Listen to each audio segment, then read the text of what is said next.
Okay, so today we're going to solve another problem, and the problem is a ball is thrown upward with an initial velocity, in my case, of 21 meters per second.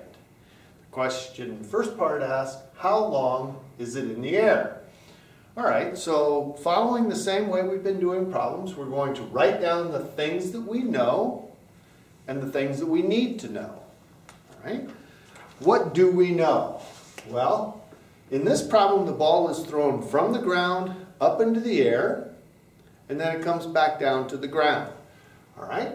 So what I know is the initial position of the ball. That's going to be 0. All right? Because it starts on the ground, goes up, comes back down. All right? Well, that tells me what the final position of the ball is. That is also going to be 0.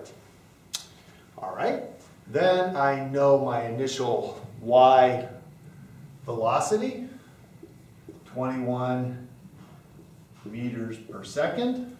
All right, and what I'm asked is the time, so I don't know that. So we take a look at the things that we know, and we're going to compare that to what's in our physics toolbox. All right, so we're looking at motion in the y direction only, so we don't have to worry about these equations up here or here. We'll stick to this set down here, and we know the things that we have from the problem. It says that we have our starting position, y0, our final position, y, and we have our starting velocity. So we look at our equations and we see this one right here satisfies those requirements. We know y, y0, v0, and of course we know g. So we're going to use this equation right here. All right, so let's take the equation we decided we need to use. Y equal y0 plus v0y t minus 1/2 gt squared. And we're going to take care of the things we know and don't know in there. Okay? This is 0. That's 0. Plus this, and I'm just going to keep him like that for now, t minus 1/2 gt squared. Okay? Well, this side over here has to equal 0. So that means that these pieces have to cancel themselves out. We do our algebra here. v0yt equal 1/2 gt squared. Okay. Remember how to do this algebra. I'll divide both sides by t. That kills that. That kills one of those. Okay. So I'm left with v0y equal 1/2 gt. Remember, we're solving this for time. Okay?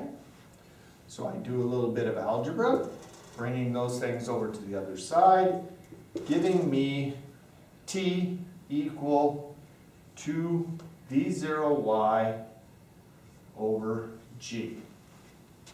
All right? Plug in the numbers that we know. Right? This guy is my 21 meters per second.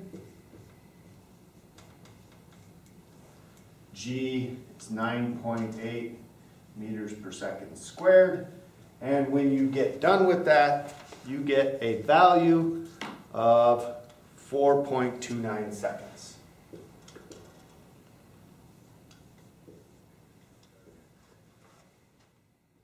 All right, so now let's go ahead and do part B of the problem. What is the speed of the ball when it returns back down to the ground? All right. We could do this a couple ways. Remember now, if we look at our equations, we've now got this time over here. All right? And so we've got another component that we can put in there. We want to find the velocity when we get back down to the ground. This equation is the guy that we see has the things we need. We know g and t, we know the starting velocity, and this is the thing that we want. So we'll use this guy. So we've decided then to use the following equation, Vy equal V0y minus GT. All right, we know this, and we know this. We plug in our numbers, okay, 21 meters per second minus 9.8 meters per second squared times 4.29 seconds. Okay, turn the crank on that, and what you get is minus 21 meters per second out of that. Okay, well, that's exactly what it was when we shot it up, but just with a different sign to it. All right. Now remember, a ball that goes up has the same speed when it comes back down, as long as you're ignoring air resistance. So we could have just written that answer down. Same up as same down, 21 meters per second, and it's asking for speed, so we don't worry about the sign of the problem there. What is the greatest height reached by the ball? All right, so the ball goes up, comes to a momentary stop, comes back down. We want to know what this distance is right there. All right, well, there are a couple ways we can do this. The easiest way to do this is to go, well, look, the ball goes up here, it spends half of its time going up, it spends half of its time going down, so we know how long the ball is in the air. In this particular part of the problem, it's equal to 1/2 of what we had before. Okay? So that is going to give me, rounding things off, 2.15 seconds.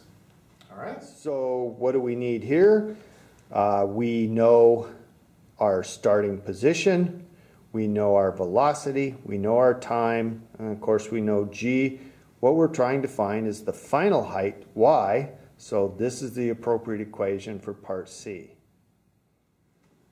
So we've decided that the right equation for this is Y0 plus V0y t minus 1/2 GT squared. Okay, we know this is equal to 0.